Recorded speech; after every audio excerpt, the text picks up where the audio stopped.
আমাৰ ককা আইতাহঁতে শুনাইছিল, ককা আইতাটো কৈছিল আগতে এই চন্দ্ৰৰ চাৰিওফালে যেতিয়া মানে পানীৰ দৰে অৰ্থাৎ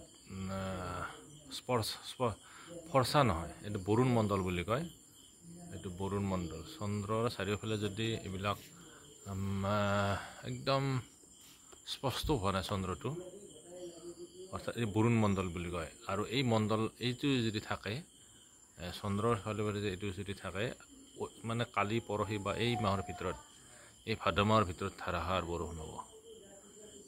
এইটো আগৰ দিনৰ ককা আইতাহঁতে এইটোক লৈ এটা মানে কি ভৱিষ্যতবাণী জানিছিল।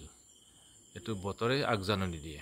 এইটো আজিকালি মানুহবিলাক বুজি নাপায়, কিন্তু আগৰ দিনৰ ককা আইতাহঁতে আগৰ মানুহবিলাকে কিন্তু এইটো বুজি পাইছিল যে বতৰ কেনেকুৱা হ'ব, অহাকালি বতৰ কেনেকুৱা, তাৰ ভৱিষ্যতে বতৰবিলাক কেনেকুৱা হ'ব।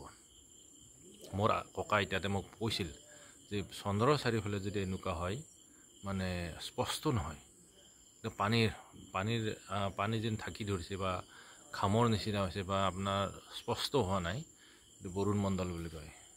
গতিকে অতি সোনকালে মানে কালিৰ এই ভাদ মাহৰ ভিতৰত আৰু ডাঙৰ বতাহ বৰষুণ হ'ব।